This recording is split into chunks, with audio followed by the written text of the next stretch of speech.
Жакында эле Жогорку Кеңештин эки депутаты Жусупбек Коргонбай уулу менен Эмилбек Жусуповдун мандатынан ажыратылышы коомчулукту эки тарапка бөлдү. Айрымдары мындай жагдай туура эле болду десе, кээ биркилери Жогорку Кеңештин депутаттарына басым күчөдү деген пикирлерди байма-бай жазышууда. Биз азыр Жогорку Кеңештин калган эл өкүлдөрүнөн бул тууралуу пикирин сурап көрмөкчүбүз. Биз менен бирге болуңуздар.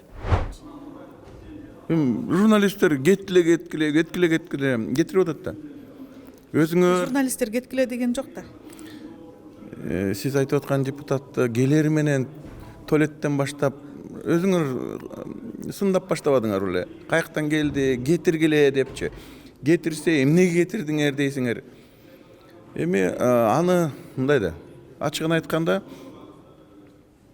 эми мындай иш козгоп, камап, анан алса, андай айтсак болот. Анан эми билбейм, өз арыз жазгандан кийин демек бир причина болду. Сиз кандай баалап атасыз? Бул депутаттарга болгон басым болуп атабы? Өкмөт өзүнө сынды ушундай жол менен чечип атабы? Кандай?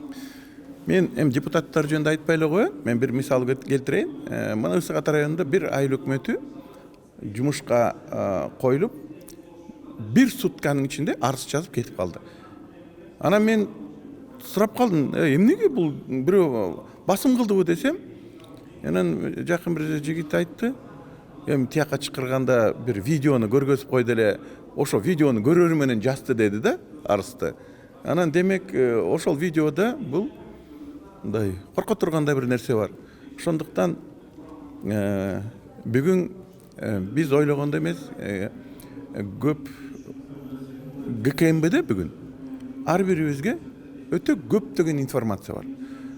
Кээ бирөөнө очередь жете элек, кээ бирөөнө убакыт кете элек. Анан кээ бирлер ошондой бир информацияны өз жөнүндө билгенден кийин кетип калып атат да, бирок эми баарыбыз аны билбей калып атабыз. Ошондуктан депутатты күчкө салып, мандатын тартып алыш жолу жок. Демек, мандатты алганга айтып аткан аргумент өтө күчтүү болду. Кандай аргумент экен? Сиз да мен да азырынча билбейбиз, бирок бир аргумент болду да.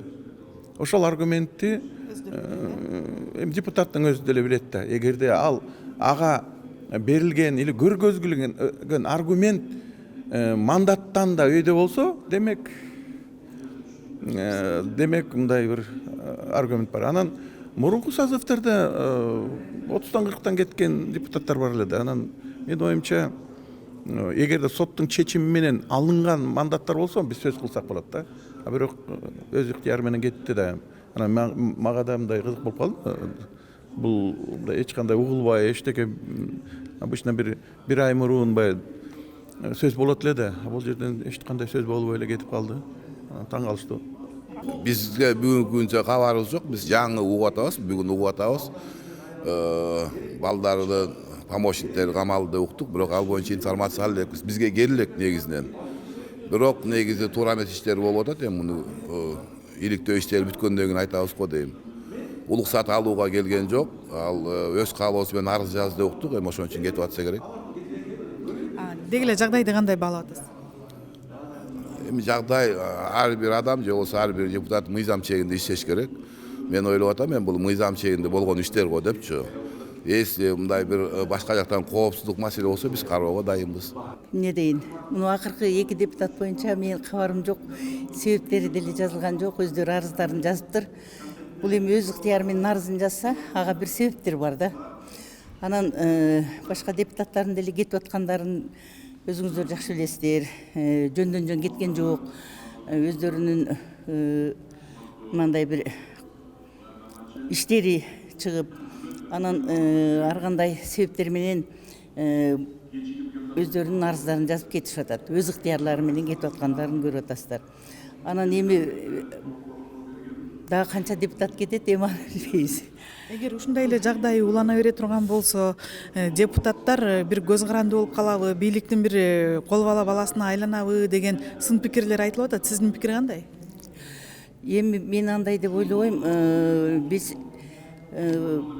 президенттик, парламенттик мамлекет болгондуктан президенттен алган стратегиялык программасына бардыгыбыз мындай колго аш кылышыбыз керек, жардам беришибиз керек. Анан бизде эч кандай мындай көз караштардын эмеси жок, каршылыгы жок. Бирок эгерде болуп калган күндө деле сөзсүз бизди колдогон моменттер көп эле. Анан эми айрым бир депутаттардын өздөрүнүн мындай пикир келишпестиктери үчүн эми биз жооп бере албайбыз. Эми биз чынын айтканда мамлекеттин бүгүнкү саясатын колдойбуз. Себеби мурдакы саясатка караганда бүгүнкү күнү бир топ элге карай бурулуу болуп атат, жакшы ийгиликтер болуп атат. Аны эми мойнубузга алышыбыз керек. Мына 30 жыл деле эч кандай жылыш болбой деле отурдук аркага кетип. Эми алдыга кеткен эмени биз колдошубуз керек. Кандай гана бизге мындай кысым болбосун, кандай гана эме болбосун, биз баары бир максатта болгондуктан биздин максатыбыз ушу элге кызмат кылуу, элдин жашоосун жакшыртуу жана мамлекетибизди өнүктүрүү болгон үчүн мен ойлоймун бүгүнкү күнү биз только бир жеңден кол бир жакадан баш чыгарып иштешибиз керек. Андан башка жол жок. Менин оюмча бул жерде мандат тапшыруу боюнча эч кимден кысым болгон жок. Менин билишимче мандат тапшырган депутаттардын өзүнүн буга чейинки козголгон кылмыш иштери бар окшойт. Ошонун негизинде мандаттар тапшырылды.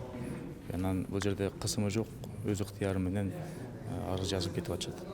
Анан жалпысынан бул мен жогорку кеңештин эле эмес, жалпы бийликтин тазаланышы деп эсептейм. Анткени көп эсе билесиз, ар кайсы чөйрөдөн келген. Анан азыркы министр здравоохранение менен тирештин негизинде кетти дегенде мен алысырмын да. Менде эч кандай маалымат жок. Мен деле ошо сиздер катары эле маалымат булактарынан эле угуп атам, окуп атам. Ошо биздин коллегалар өзүнүн ыктыяры боюнча мандаттарын тапшырды дейт. Анан СИК комиссияна карап, отурумдарды өткөзүп, мандаттарын чакыртып алды деп сүйлөтөт. А так коллегаларыбыз менен деле сүйлөшкөн жокпуз. Алар жогорку кеңешке келбей атат. Келсе да сүйлөйт, сурап алат элек, кандай жагдай менен кеттиңер, эмне жагдай менен өз ыктыярыңарбы деп. Анан кийин өзүңүздөргө маалым болгондой бир депутатка экинчи депутат комментарий бергенге болбойт да. Ал өзүнүн чечими. Бул эми саясий кызматка келгенден кийин алар саясий чечимди да өздөрү кабыл алганда, мен бирдеме комментарий бергенден алыс бере албайм. Туура түшүнүңүздөр.